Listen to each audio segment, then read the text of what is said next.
It was sometime during January of 2018. I was scrolling through YouTube looking for new music to listen to when suddenly in my recommended popped up the band that would change my life forever. Hi, we're the King and Queen of the Losers, and we're coming at you live from the Annex in Los Angeles, California.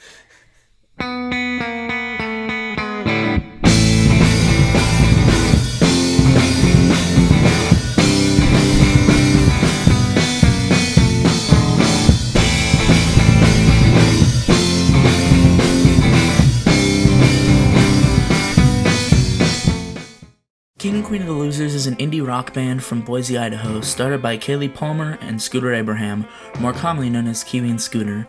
Starting from early 2017, they were posting cover songs, also known as their Play a New Cover Until We Get a New President challenge. They're also posting original songs such as Over and Out, which would later be on their first LP, Crutch. But in mid-2017, right before the release of their LP, they announced their drummer, also known as Chance Kuhn. They continue to post covers, originals, and even a few skits leading up to the release of their first LP. The date is September 1st, 2017, and their 11-song album has just been released. When you first listened to the entirety of Crutch, what was your first thought? Yes. Like, right when you finished? Shit. It was. I was kind of sad, really. I was like, shit. I can't listen to that in its entirety for the first time ever again. Like, it's like finishing a really good book, like a really good game. You're like, shit. That was a good experience. I wish I could experience it for the first time once again because, like, it was just hopeful enough, but it was like sad and depressing, but it had that like streak of hope through it. It was like, yo, we're all good though. What was your first reaction when you listened to Crutch all the way through? Oh, good question. Oh, it feels like so long ago, but I was just like, wow, I like that. Time to listen again. I thought it was a pretty good album. I haven't really given it a every single song, Crush, but from every song I've heard, I've enjoyed it quite a bit. It really intrigued me because what they were doing on that album was they were taking a lot of sounds that other bands had already done before them, but they were kind of almost like they were kind of putting it together in this way that they could just kind of weave between different styles, as much as they wanted, and they could pull it off like pretty much anything they wanted to do. And that's not something that a ton of bands can say that they can pull off. Yeah. And even more so than how they actually sounded, just like the wordplay that Scooter and Kiwi put into their songs is really something that I was impressed by right from the start. Like, they have this knack for kind of weaving these quirky little narratives and making them into actually catchy songs. And it really impressed me. They were able to pull something like that off. I actually became a fan after American Squalor came out, and that was the first album I listened to. But when I listened to it, I was like, oh, wow, this is really good. So I went back and I listened to Crutch, and I thought that, like, you can definitely see the progression, but I think that was just my perspective. But I thought Crutch was, like, a really, really, like, solid album, and I really liked the lyrics, and I like them a lot more even, like, now, looking back on them. Though Crutch didn't have a lot of feedback right out of the bat, after its release it started to blow up in small parts of the internet, mostly on YouTube and Twitter. This was mainly in indie music communities. Another part of them being found by people not in the Boise area, though, was to the YouTuber Nate is Lame. The fanbase was growing to a large amount, showing in the comments, on their Twitter, and even on their Bandcamp. I don't think that I am responsible for the success that they've seen. Because the thing is, if they were a bad band, nobody would have stuck around. Like, how many... Yeah, if they're a bad band, nobody would watch them. Nobody would listen to them. I just want to use my platform to support people who I admire, people who I am a huge fan of, and I'm very thankful that hopefully helped them get started, because I think everything else they worked for and they earned. It's amazing. The year continued, we got more episodes of their mini internet series called The Kiwi and Scooter Show, and a couple of cover songs were released. That is, till a little over 2 years after the release of Crutch, announcement of their sophomore album along with 2 songs from it were released. The songs titled Deep Dream and Apologies to the Hollow Men. These 2 songs, though with similar lyrical writing aspects, were very different genre and vibe-wise for the sound. They were perfect, received with much love. The hype for their next album ensued. When they dropped the 2 singles, Deep Dream and Apologies to the Hollow Men, what was your reaction to those 2 songs? I thought they were weird. Like, they had, I don't know, they were similar to Crutch, and they gave me like a similar vibe, but I was like, okay, this is a new musical direction and I'm enjoying it, but also there's something off. Like, it's not the same sound, and I know, like, sure, musicians go make your own sound and like evolve it and whatever and all that good stuff, but I was like, after just coming off the back of Crutch, I was like, oh, we're changing, okay. Yeah. I actually like remember like walking to school and listening to them. I was like, holy fuck, they're back. This is good. I like was obsessed with them. I was like the only thing I listened to like for that whole day. They were very interesting, and it was, I mean, I guess you could say I was kind of expecting it in a way. Like, they were definitely a departure from the Crutch sound, which was a lot more, I guess you could say musically, like a bit more straightforward than the stuff that came off of American Squalor. Like, it was all pretty much just guitar, bass, drums, and vocals, and, you know, synth here and there. But yeah, with the singles, like, especially like the big ambient like bagpipe intro on Hollow Men, it was definitely, I think, an indicator that they were starting to take a different direction. And yeah, I was definitely interested in where they would go from there. Okay. So I heard those songs when everybody else did. They didn't send them to me early. So it was, that was a ride. Apologies to the Hollow Men was immediately a banger. I just finished talking about how great that song is. That song is so infectious and loud and satisfying. It is, gosh, that chorus is incredible. The lyrics themselves, it's a perfect song to end on. Just encapsulates the themes that they've done. And like, the thing is, with a lot of these political bands, they give you, oh, this is wrong, this is wrong, this is what's wrong with the world. But, you know, and they might even say, elect someone out, throw a Molotov cocktail through a courthouse, blow up a building.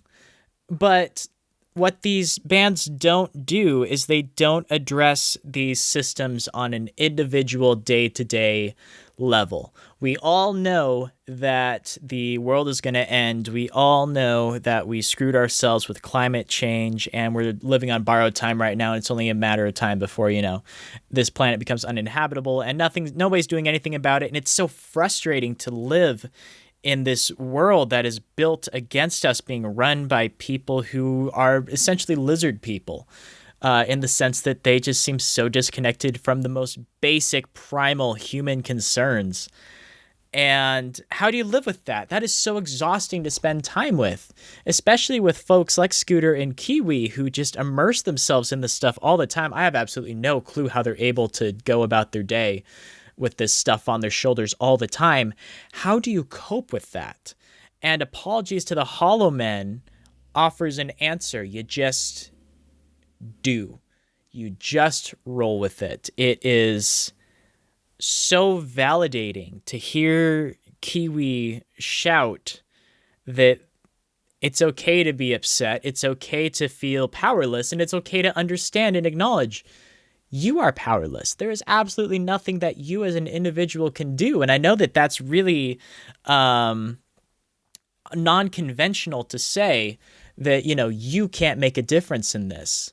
But I think that's a really important message that people understand, is that there is nothing that we can do about this as individuals. And Apologies to the Hollow Men is kind of just, it's validation, it's comfort, it's exciting, it's amazing. Deep Dream, on the other hand, which is a stellar song, that one took a little while to grow on me because it's a little weird, as you know. Reminds me quite a bit of A Day in the Life by the Beatles, which is my favorite Beatles song, period. A Deep Dream is more of like a tongue-in-cheek kind of analysis on consumer culture and why everything is so fucked. It's so screwed. And, that's more of an exploration of a specific social issue that we're all dealing with at the time, And so it really it embraces that nihilism, where Kiwi is saying embrace nihilism. Deep Dream, it feels like, is an exploration of that feeling. It's making it audible, what it sounds like to give up and just fall into the system and then die. I'm sucking all the subtlety out of that song because it's a brilliantly written song. I love these songs, in case you can't tell. With the hype for the new album and new episodes of the Kiwi and Scooter Show, they were on top, getting more downloads, views, and Spotify listeners. Their music was getting out there. Shortly after the announcement of the album, it was also announced that there were new members of the band. On top of Kiwi and Scooter, there's Tate Anderson on bass, Patrick Collins on the drums, and Jordan Thornquist on lead guitar. On November 1st, a new single from the album is released titled Electric Boy. With the release of this song, they also announced the release date of the album, which was December 1st, a whole month away. The anticipation was insane. The night of November 30th, and the live stream starts for American Squalor, interacting with fans and answering questions as a Q&A of sorts, only 2 hours before the album's released. Then once the time comes, the album's live. After the release of American Squalor, everyone loves it. It's enjoyed by the band and fans alike. When you first heard American Squalor, what was your thoughts on it? Like when you finished the album?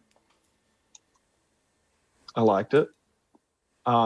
This time, because I kind of already knew the band, I just kind of listened to it all the way through in one go. But very much the same thing of like, oh, this is a new musical direction. Okay, then Yup. The thing about American Squalor, though, is that I've gone back to it a few times and I'm not able to just dive in at any point and be like, yes, this is where we are in the story. Like, haha, it's I think musically and sonically, it is more advanced than Crutch. But on a base, like, storytelling level, I was like, okay, where the fuck are we? And I've just never been able to really dive back into American Squalor as I had been with Crutch. Like, I could just throw that on at any point in the album, and I'm like, yes, music. Whereas with American Squalor, I'm like, yes, music, but in a specific order. It's just built different. Yeah, look, it really is. It's like you kind of have to listen to it all in one go or not at all, in my experience anyway. Well, I listened to it like when it dropped, like at midnight. I think it was midnight. So I was like kind of tired when it happened because this was before I would stay up to like 1 every night. But I was just really happy that like this band that I loved is like making new music. So yeah, I just remember like it was just a good feeling. I like American Squalor a little bit more. There were a few duds in American Squalor. You had 3 great songs back to back. I believe there was one song, and then it went Electric Boy, and then Jean-Luc Godard, or maybe I'm missing it, best songs on the album. And then you had Lackadaisical, which was kind of bad. But besides that, it was a pretty good album. It was, I mean, as I kind of alluded to in the last question, it was still definitely them. It still had that spark that they had on Crutch, but they kind of implemented it in a different way. Like, they used a lot more different types of instruments, and kind of the arrangements got a bit more complex. And yeah, but the songs still catchy as the ones on Crutch. And as I mentioned earlier, the kind of wordplay that they used, that was still absolutely there. Yeah, it was a really great experience hearing that for the first time, and kind of hearing the direction that they took to get from album 1 to album 2. I remember really liking Swing State in particular. And that was actually like my top song of this year on like my Spotify Wrapped thing. I was with my family. It was in like February, so before the whole like virus thing. I was with my family on a trip, and I remember I would just like loop American Squalor constantly while we were like driving to places. And it holds like a lot of nostalgia for me now, but that's not particularly like my first reaction. Yeah, I do remember really liking it, and I still do really like it. That was a trip. American Squalor, I feel, was their magnum opus. American Squalor was, okay. Crutch felt like a honed in special cut from a journal, cut from a diary. It was very personal. It was witty. It was silly. You got to know the members of the band. It was a very personal album because it's very personality driven. And it was a little bit more honed in and small scale, but really sweet in that regard, where it was able to focus on a couple specific themes and just nail them. But with American Squalor, things really changed up. The first song I heard off of that was Swing State. They played it live. I can send you footage from this very show I'm mentioning. They played Swing State, and they're like, yeah, we're not 100% done with this song, but we like it. And the song was freaking awesome. I remember being so in love with it. The progression, the sound, they were leaning more into like basic pop ideologies, but they're leaning into pop ideologies to make the songs palatable, accessible, and then they 1-2 punch you with lyrics about politics and nihilism and stuff that really, I feel, ate away at them a little bit later on after Crutch. I know that they really got, especially Kiwi. Kiwi had a huge political awakening after watching ContraPoints, and Kiwi was radicalized. And I think, I can't speak for Kiwi or anybody who's not me, but I got the sense that really occupied a lot of Kiwi's thoughts, and that showed in the lyrics. But the thing about Kiwi is that they are so great with words and taking these abstract concepts and making them accessible, digestible, funny, and dark. It took a totally different direction from Crutch. It was it was like this globe-trotting adventure. It covered so many sounds and influences, and it all tied together. And the last track, Apologies to the Hollow Man, was like this anthemic cry to action.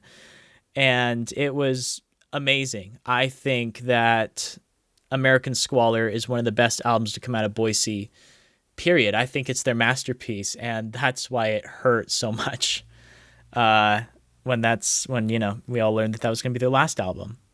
But, they ended on a high, So I love American Squalor. I think that's by far my favorite project they've done. It was a masterpiece. After the release of the album, not much happened in the aspect of new music, but they did release music videos for their songs Hospitality and Jean-Luc Godard.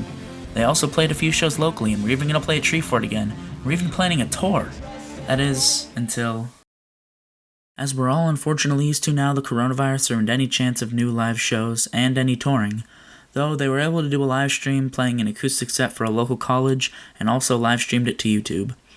They're also still releasing new Kiwi and Scooter shows, though very few. The last video posted to their channel was an episode of the Kiwi and Scooter show titled Everything is Fine. Then, for the next few months, there's no new info released about anything Cakewattle related.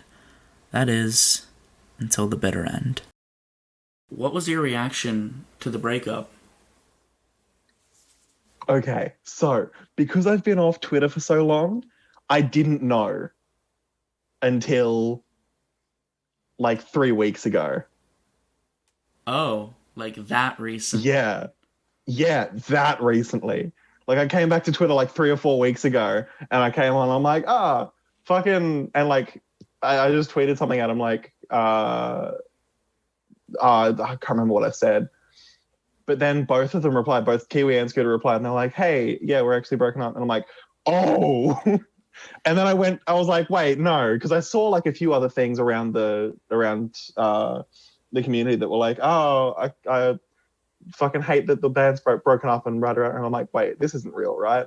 I went to the Kakwaddle fucking wiki, which said that like the last line in that was like, the band is now broken up and everything sucks.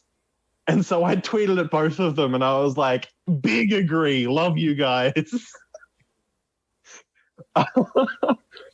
But since then, I'm kind of, it's whatever. Like they're a great band and I'll continue to recommend their music to like all of my friends and stuff, as I have been for the past 3 years. But, it's just kind of like, it's whatever. I'll get over it eventually. But like I'm still in contact with both Kiwi and Scooter, and I'm still having chats with them. And yeah, I don't know. I was very late to the party. Oh God. I was very sad because I was like, oh wow, this like very important part of like the ending of my like middle school life is just kind of gone.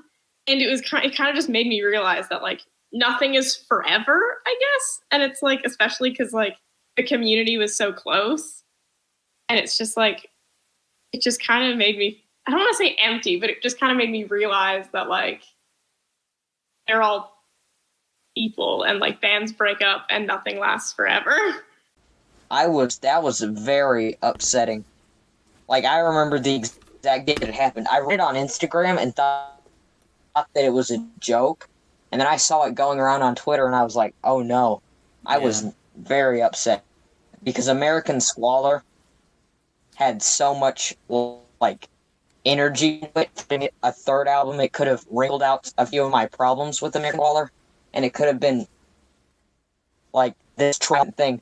And then they just broke up. And that was upsetting. Yeah, it was... It was hard. I mean, it was definitely unexpected. But the way I kind of looked at it was, I mean, if it's for the best, if it's what they want to do, then, who am I to say anything, right? Yeah. But, yeah, I mean, we're all still friends. The music that is there is still there. And kind of... something I always thought once I heard that they were finished was when you think of bands like highly revered bands that have really short catalogs, like your Joy Divisions, your Neutral Milk Hotels, your Jeff Buckley's, bands like that. I mean, for me anyway, at least in terms of the music, they absolutely have a place in that pantheon. And I think for myself and for all the rest of us in that little scene, I think they will absolutely have a lasting legacy that stays with all of us. My reaction, overall, I would say is probably pretty standard for anyone's reaction when like a band they really like breaks up. I was just kind of upset about it. As much as I understand what happened and why they broke up. Disbelief. Because, I don't chat with or hang out with Kiwi and Scooter like I used to. COVID hasn't been great for that. Just stuff like that. They're doing their own thing. I'm kind of doing my thing. so I was kind of out of the loop for a little while, and just scrolling through Twitter like it's any other morning, and I just see a picture of them at a show, and I almost scrolled past it, but like you get that little peripheral of like, thank you, been a pleasure, a lot of past tense words, and I'm just going like, whoa, whoa, whoa, whoa, whoa, whoa, whoa, and then you scroll back up, and then I'm reading over it, and it's like, thank you guys, King and Queen of the Losers is done, bye bye. What? I just saw them the other week. I was literally telling my girlfriend, sorry you can't make it to this show. You'll have to come to the next one because these guys are phenomenal. And they have the audacity to stop the music project over one tweet. It just, there's no way. I mean, you know, if I was in charge of the Twitter, I wouldn't have done just one tweet saying, all right, see ya, bye-bye, thank you. But the outpouring of support and love that just came crashing down was humbling. It was amazing to see for them. At 8:24 p.m. on June 21st, 2020, Scooter makes a Twitter post explaining that King Queen of the Losers has ended. Him and Kaylee have gotten a divorce. No details were given, and truthfully, it's none of our business. All we could do as friends and fans was give our love and support them moving forward. Even after all the events that happened, the Quechuaro community is still online, growing into new things and interests, but still having the same sense of community with the love for the band. And this comes the end. Thank you for watching. Being in King and Queen of the Losers has meant a lot to me in a way that I probably will not be able to fully express in this video, but I'd made music a little bit here and there before KAQOTL, and it was the first time that like I was making music with people like Scooter who were able to kind of like harness my like chaotic creative energy into something that really that I was like really proud of, and I felt like really expressed what I wanted to say. And it was a really good experience, just even in that way of like finally getting to like, you know, put to an actual recording like what I'd sort of wanted to make all along, let alone the fact that like this whole community was like formed from it, which to me is like the most rewarding part of all of it that I could never even have kind of expected. Like the fact that like there is literally like a KAQOTL community like still is something that I wasn't like planning on or like planning for or expecting to happen. But that's like the reason why I like to create things or like to make music or art or whatever it is that I want to be able to like let people feel like they're not so alone, or to know that they're not alone in experiencing certain things. And hopefully like the stuff that I make and the stuff we made related to people at least on that level where they were able to find something that they related to or express something that they were feeling, or even made them feel something if it was something they hadn't experienced before. And clearly that's what happened. Like it's crazy to me. It's crazy to me all the time to realize that people like met each other who are still friends, like just through us like making and posting our music. And I don't think I'll ever, I mean, there's no way that I'll ever forget that. And I don't know if I'll ever be able to, you know, be part of something like that again. And I just never expected it to get that big. I just really didn't, or to get this big. I never expected so much good to come out of it. In terms of what I want to do with my life. I thought that it would just like be like a fun, you know, way to just make some music and express myself. And it turned into something so much more than that. It turned into like almost like this like multimedia project and yeah, like an entire network of people that I still talk to. Like, and even people like on Twitter or whatever, like even though I don't, like make YouTube videos anymore, and haven't posted any new music of my own in a while, it's like it continues and it like self-perpetuates in a way that that I never expected. And it was really, really life-changing. It made me it really made me realize that people actually do care what I have to say.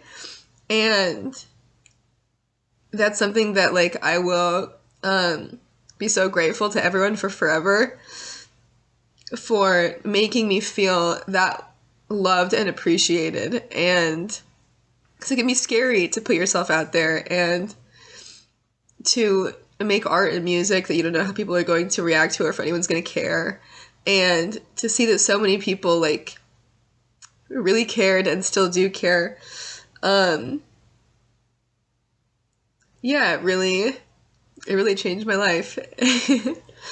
And I think it's like, it's easier for me to like still be friends with Scooter because we get along so well. And it's easier for me to still be friends with all of you guys because you are my friends, and I made so many friends through this, and I grew so much like as a musician and as a writer and as an artist. And yeah, I will be I'll be forever indebted to all of you. I think in every musician's life, there's that moment during their formative years where they see another band or another singer and they say, hey, I think I could do that. I think I could do what they're doing. And that's the moment you realize that music isn't necessarily about technical proficiency. It's about attitude. It's about emotion. It's about the message you're conveying. And for me as a kid, the first time I saw Blink-182 play live in concert, that was that moment for me where I thought I could be in a band. That's what I want to do. And there are people like Freddie Mercury, where when I was a kid, I would watch Freddie Mercury sing, and he is incredible, right? I enjoyed it, but that didn't make me want to start singing because I knew I would never be that good. I knew there was zero chance of me ever being Freddie Mercury. But watching Tom DeLonge up on stage, and he sings like shit, he's terrible, but he creates great music because he's tapped into what music's about, and he knows how to write a great song. And that's why I wanted to get into it. I wanted to have that attitude, that message. I wanted to be able to write great songs. I mean, it's amazing seeing the friendships that have blossomed out of the King and Queen of the Losers community. I mean, after we released our first album, it started to trickle in a little bit, but it wasn't much then. And in the next following months after releasing our album, there was like a whole subgenre on the internet of people that were just K-Quaddle fans. And they started their own little Twitter community. And it's crazy. It's been like 3 years since we released our first album, and there's still like a group of people on Twitter that's their connection. And that's part of the subculture they're in. And I don't know. I think it's crazy. I love seeing the relationships that have come out of it. People are dating. People are great friends now. Everyone's so supportive of each other in there. That's probably my favorite thing. People are so supportive of each other in the King and Queen of the Losers community. Like, we'll talk shit, but it's from, like, a good place. Like, we will make fun of you very hard, but at the same time, we're here to support each other. And I think that's great because that's how I am in real life. It's been wonderful to see. I'm going to sound like a douchebag here, but yes, I still expect to be bigger than I am right now. I mean, there is like a feeling when you see like on Spotify that like World War Me has like 100,000 listens, and you're like, wow, that's a lot. That's a lot of people listening to that song. But yeah, I did expect that. I still expect in my career to hopefully be able to get popular enough where I can quit my job. That's always been the goal. After we released American Squalor, that was the closest I've ever been to being a professional musician, where we were selling CDs, and I was making more money from selling CDs than I was from going to work. And that was a crazy moment. That was a crazy feeling. Sucks that it had to end, but I think that there's something special about that period of time. Before I started King and Queen of the Losers, I was in a band called Figure 8, and we were just kind of a straightforward punk rock band, and it was with friends that were kind of involved in like the drug scene too. And once I had gone to rehab, it was like, well, I can't really hang out with those people anymore. And so I kind of had to think of what I was going to do. And at that time, that was just when Figure 8 was starting to finally get a little bit of a following. We had actually gotten to the point where we were good when we played live shows, and we had just finally gotten over that hump where people were coming to our shows because they liked us instead of us dragging our friends to the shows, because it was like they were just trying to support us. They didn't actually like what we were doing. And so when I started King and Queen of the Losers, I was in rehab, and I had always played music with Kaylee. But this was the moment where she expressed, yeah, I want to be in a band. We should be in a band together. And I was like, oh, I had never thought that you would actually want to be in a band. I never thought you had that drive in you. And she did. Kiwi taught me a lot about singing, specifically singing. I'd always been a songwriter. I learned how to play music, how to write songs, and all that. I just kind of did all that stuff on my own. But Kaylee really took me from being just like an average punk singer who was just kind of screaming or chanting lyrics to the point where I could actually sing pretty well. And that was all because she taught me how. And she taught me how to sing vocal harmonies, how to sing the lead vocal line and then like sing a vocal melody by going a third above or by a fifth above or a third below, a fifth below. And I really learned that from her and her experience. I never even really thought about what vocal harmonies could add to the music I was writing until she kind of explained that and gave me a lesson on how to actually do it. And it was hard. I mean, we would get into fights all the time on like while practicing vocal harmonies because it is frustrating to like keep doing it over and over. And if I wouldn't get it right, and she'd yell at me, and I like I'd get sad, and then so we. But that was really what made us good, you know. That extra practice on singing vocal harmonies is what made us stand out from other bands, I think. I think our lyrics and our harmonies are the things we did the best. And that was, Kaylee had a lot to do with teaching me how to do that. Not only did King and Queen of the Losers change my life, but it changed how I look at music, how I write music. With my new band, I'm sitting down and like trying to come up with ideas for like songs right now. And I still kind of have that same process that I learned from working on King and Queen of the Losers music. So when I go and sit down at the piano and start working on a vocal melody, I use so many things that I learned from making these King and Queen of the Losers records, and just all the different chord progressions. It's like it all gets stored in your head, and I think that it's going to stick with me forever. I think the biggest thing that I loved about King and Queen of the Losers was just how much fun we had, and making videos with Kaylee, playing shows with Kaylee. It was a blast, and I'm going to look back on it fondly, and it was a great time. And I loved meeting all the fans. I still love hanging out with all the people on Twitter. It definitely adds a lot to my life.